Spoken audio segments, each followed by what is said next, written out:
Yuk ikut aku ke sini wawancara UMKM usaha kelontong. Assalamualaikum warahmatullahi wabarakatuh. Halo semua, saya Nur Fadira Rahmadani dengan NIM 25080574169 dari program studi manajemen kelas 2025E. Di sini saya akan melakukan observasi UMKM mata kuliah pengantar bisnis dengan dosen pengampu Bapak Khairul Rosyad SESIMM.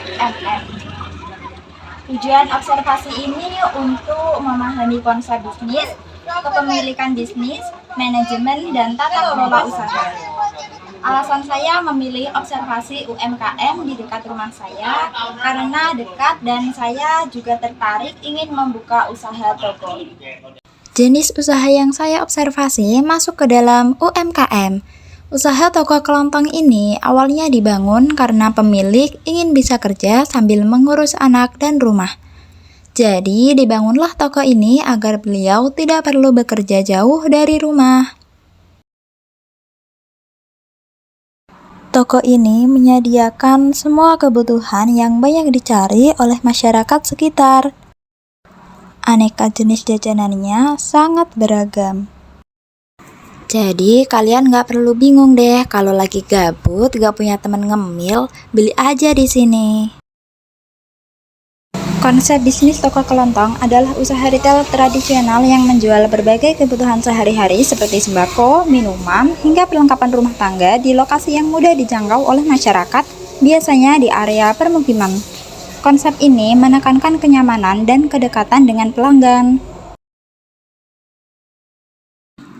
Alat-alat mandi mulai dari sampo, sabun, pasta gigi, sampai dengan perlengkapan mencuci pakaian seperti soklin dan pewangi juga tersedia loh di sini. Lingkungan bisnis toko kelontong mencakup lingkungan internal dan eksternal yang memengaruhi operasionalnya.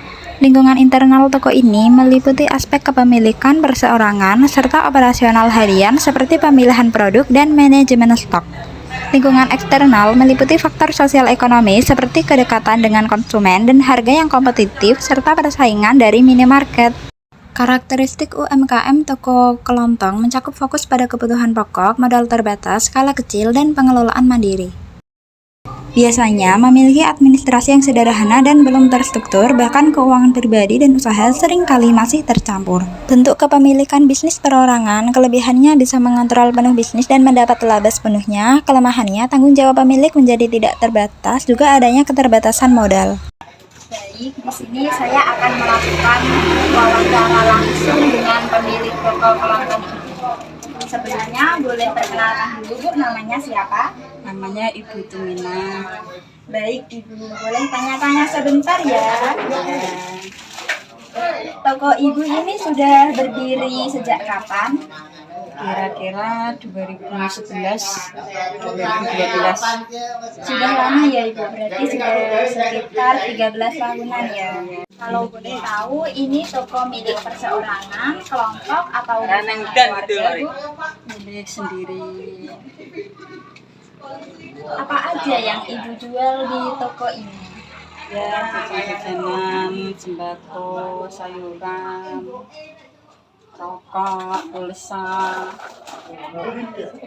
Ya banyak lah. LPG, galon. Baik. Kalau omset penjualannya sehari kira-kira berapa? Kalau sepi 700, kalau rame ya 1 juta lebih, tergantung. Di sini apakah ada pesaing yang jualan sama, Bu? Banyak di sini, banyak penjual baru itu banyak. Terus strategi apa yang Ibu gunakan untuk menghadapi pesaing-pesaing yang jualan sama? Ya, strateginya harus melayani pembeli dengan ramah, dengan baik, jangan sampai mengecewakan pembeli, pelanggan, terus jangan sampai barang-barang ini sampai kehabisan biar pelanggan nggak kecewa. Kenapa Ibu lebih memilih membuka usaha toko kelontong daripada lainnya, misalnya jualan es, buka warung makan atau jualan sayur?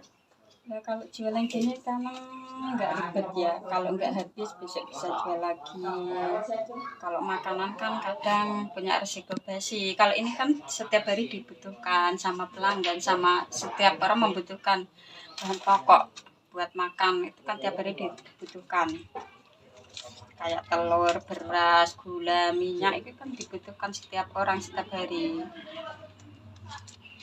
Jadi apa harapan Ibu untuk toko ini ke depannya? Harapannya semoga tambah besar lagi, tambah ramai, tambah banyak dagangannya lagi, bisa untuk keturunan anak cucu nanti, biar nggak cari kerja lagi, biar tambah besar. Dari observasi dapat disimpulkan proses manajemennya belum optimal, perencanaan usaha belum memiliki standar pencapaian yang jelas, pengorganisasian masih terpusat pada pemilik, pelaksanaan usaha juga menghadapi kendala dalam koordinasi dan komunikasi di mana sistem komunikasi masih informal dan kurang efektif. Dalam aspek pengawasan, evaluasi kinerja masih bersifat reaktif dan belum sistematis, menyebabkan kesalahan yang sama terus berulang. Secara keseluruhan, implementasi fungsi manajemen dalam usaha ini sudah dijalankan, namun masih perlu perbaikan dalam berbagai aspek.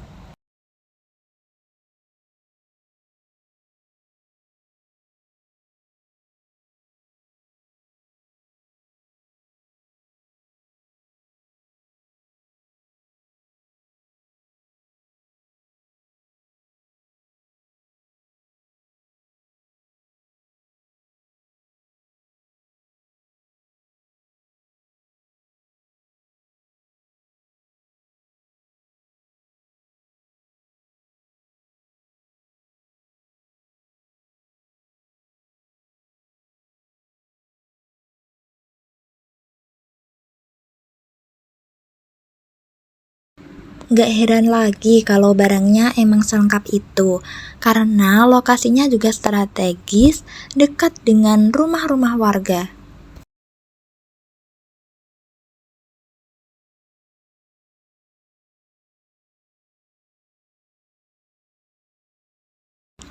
Jangan lupa ya, kalau kesini belinya di Toko Kelontong Ibu Tuminah.